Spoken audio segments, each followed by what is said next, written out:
Hello and welcome back to day 4 of Treat or Terror. I'm Fox, any pronouns, and today I bring you 2 shorts by Segundo de Chomón, also known as Segundo Victor Aurelio Chomón y Ruiz. Just Chomón from here on out. I've seen a lot of comparison with Georges Méliès, himself also fond of trick filmmaking. He was originally from Spain, but produced a lot of his works in France. First, coming in at a whopping 8+ minutes, we have Le Spectre Rogue, wherein Satan is trying to put on a magic show while the Queen of the Fairies fucks with him. I don't actually know how accurate that is, but art is at least 60% interpretation. Either the devil or a devil is up to dark magic, performing strange rituals with beautiful bewitched women. He dances with them for a bit before he selects a few to set on fire, transporting them inside glass vials he leers over. A new woman appears, one who isn't under his spell.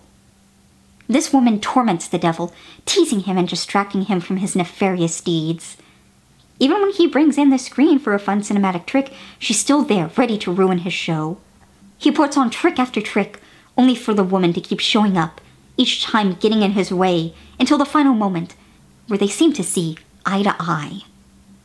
I like to think she gives him one pretty lady as his and takes the rest for herself. I'm enriched from watching this spectacle. Confused, but enriched. The sets are gorgeous, such great flair. And look at this devilish costume. I will one day cosplay this, mark my words. The effects too, oh wow. For 1907, it's impressive. Hell, there's a lot worse green screen going on nowadays. Le Spectre Rogue was color-tinted by Pathicolor stenciling process, a process that Chomón and his wife actually helped to develop. It's a stencil-based film tinting process. I won't go into all of the technicals, but broadly speaking, it was taking black and white film and putting in some color by hand. Next, let's take a look at The House of Ghosts from 1908. Wikipedia will tell you it's from 1906, but they get that from IMDb, who are clearly wrong. This version on YouTube even shows a production card plainly stating it's from 1908. Another mystery is what to actually call this short. The original title is La Maison Ensorcelée, translated as The Ensorcelled House, but in English it's known as The House of Ghosts, or The Witch House. But then I've also seen it referred to as La Casa Hechizada or La Mansión Embrujada, La Casa Stricate, or La Maison Hante.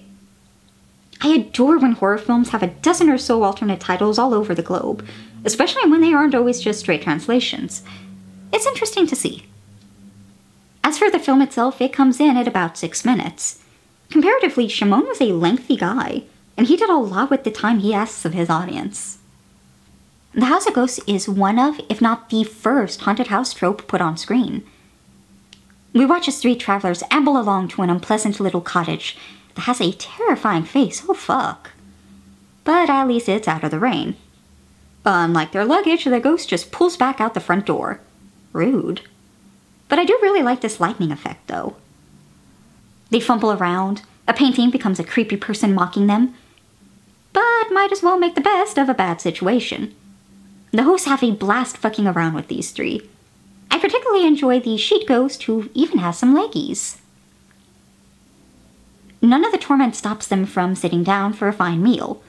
Chomón treats us to a beautifully done stop-motion sequence as the table sets itself, even cutting the meat and serving the guests, before cruelly taking it all away. They don't even get a bite. Just like they don't get any sleep as the house sways back and forth, until spinning around wildly. Then the monster that's been taunting them shows up to whisk them away. Honestly, you've got to admire their tenacity. More modern horror should have protagonists who care more about food than the ghosts.